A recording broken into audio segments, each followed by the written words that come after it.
Aujourd'hui, un voyage sans passeport, déjeuner à la carte. Le Zululand et ses réserves de chasse. Un superbe album d'images qui va s'ouvrir dans un battement d'ailes au bord du lac de Sainte-Lucie. Un estuaire, des îles, des méandres, un lagon. Enfin, de vastes étendues noyées forment l'essentiel du décor. Battus et rebattus par d'innombrables compagnies d'oiseaux qui règnent de très haut sur un domaine de 52 000 hectares. Et dont l'empire n'est pas contesté. On ne dira jamais trop de bien des réserves de chasse où il est pratiquement interdit de chasser.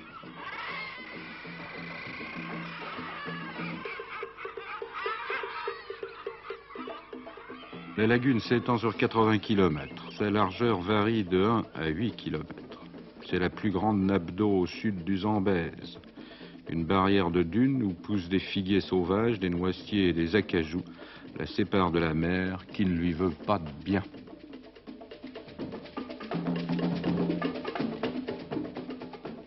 Ici, les animaux vivent à l'état de nature, mais en liberté surveillée et apparemment en bonne intelligence,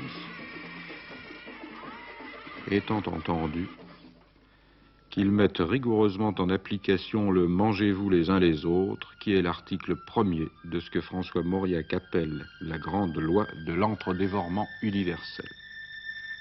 Si l'on trouve encore des hippopotames à Sainte-Lucie, qui en compte plus de 400, c'est grâce à l'énergique décision du Parlement de Natal qui décida un jour de mettre fin au massacre auquel se livraient des trafiquants qui n'hésitaient pas à tuer ces gigantesques animaux pour leur extraire de dents. Et si 350 espèces d'oiseaux peuvent aujourd'hui faire le bonheur des ornithologues et emplumer les arbres à qui mieux mieux, c'est parce qu'il a été remédié à l'envasement de l'estuaire qui avait fait fuir les oiseaux, et notamment les cigognes en villégiature hivernale, vers des régions plus nourricières. Les travaux terminés, les oiseaux revinrent inspecter leur domicile d'une patte prudente, puis ce fut la grande foule, le débarquement en masse, l'invasion des escadrilles déployées.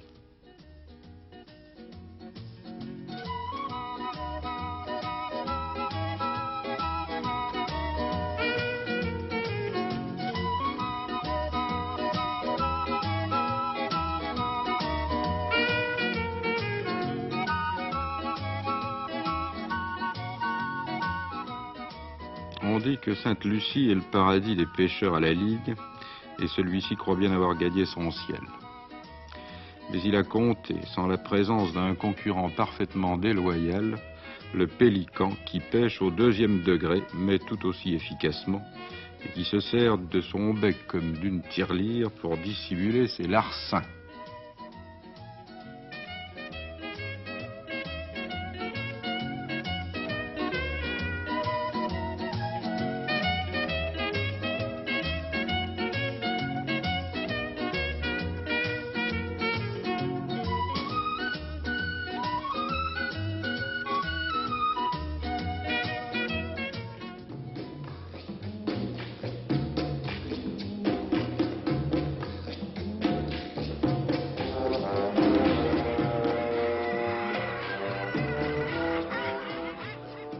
Ici, l'aventure est sans danger.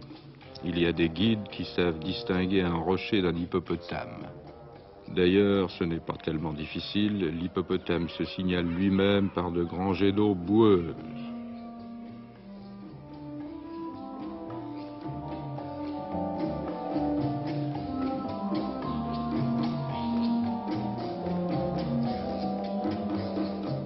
Quant au crocodile qui rampe sur les coudes à la manière du fantassin sous les barbelés, on le protège aussi soigneusement que le reste de la création. Pour la bonne règle, pour la zoologie, en fin de compte, pour la peau.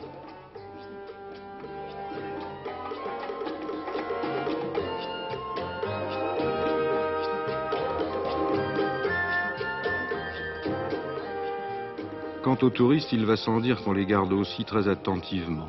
On ne sait jamais. Il y aura peut-être un jour, sur la terre conquise par les ordinateurs, des réserves d'êtres humains. Il est sage de leur faire visiter dès maintenant leur nouveau pensionnat.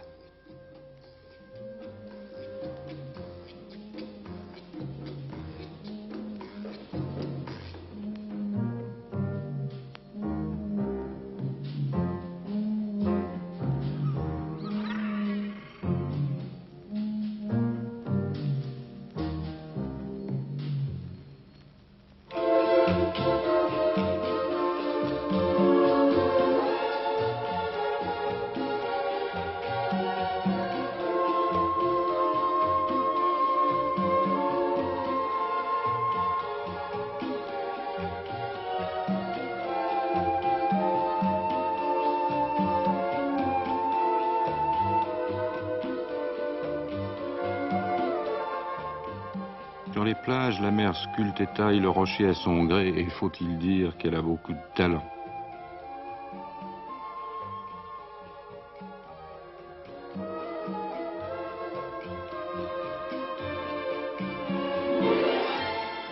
Mais les plages ne sont désertes qu'en apparence et dans les cavernes.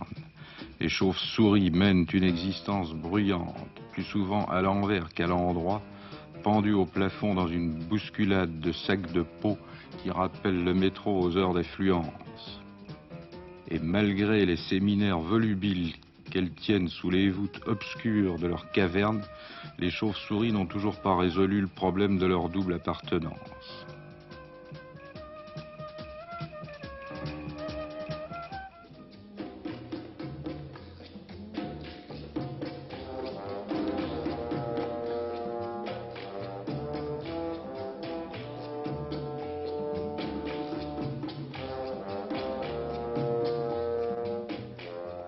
Mais le cercopithèque, lui, a résolu le problème de son évolution. Il restera toujours un singe. Il est clair qu'il a renoncé à être un homme, malgré la tentation. C'est trop difficile, ou bien c'est trop risqué.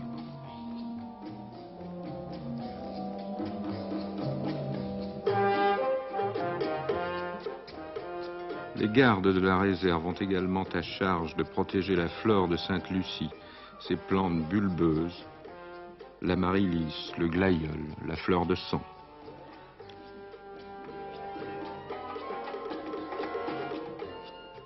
Et voici dans l'ordre la grenouille de roseau cabochon posée sur un fil, le plasmou bâtonnet, insecte qui trompe son monde en simulant les pailles dans le vent, l'araignée cornue, la fourmi ouvrière qui aménage avec ardeur son domicile feuillu, le scorpion, régal du babouin qui, après l'avoir débarrassé de son aiguillon, s'en fait une sorte de plat d'écrevisse.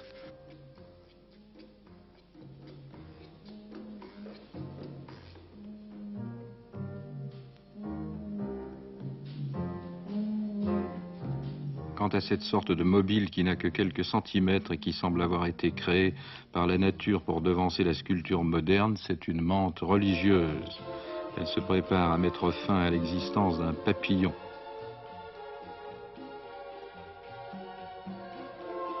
Ses pattes antérieures immobilisent sa proie dont les ailes tombent comme des feuilles mortes.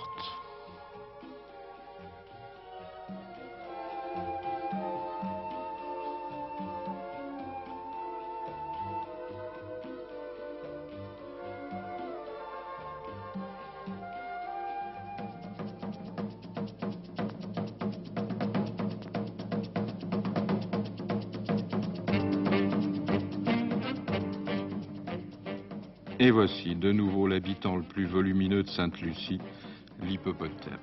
Il vit presque toujours dans l'eau et peut rester en immersion fort longtemps. Il a de 4 à 5 mètres de long et son poids s'énonce en tonnes, il en fait 2. Si vous avez le goût de la chasse, vous n'avez pas le droit d'ignorer que l'hippopotame n'est pas un glorieux trophée. Comme il est presque toujours immergé, il est facile, lorsqu'il fait surface, de le tuer depuis la berge en logeant une balle dans son énorme tête, de préférence entre l'œil et l'oreille. L'ivoire de ses dents est très estimé. Une tête peut en fournir 7 kilos. Le problème, comme dans toutes les affaires criminelles, est de dissimuler le cadavre, et c'est 1993 kilos.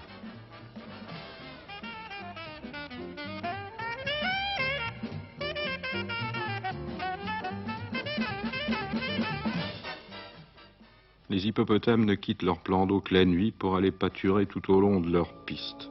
Ce sont de braves animaux végétariens qui, à quelques-uns, sont capables d'engloutir 3 tonnes d'herbes fraîches en une nuit. L'hippopotame ne rumine pas, mais il bâille, à moins qu'il ne cherche, témoin de la préhistoire, à expliquer quelque chose aux hommes qui croient tout savoir et qui ne l'écouteront pas.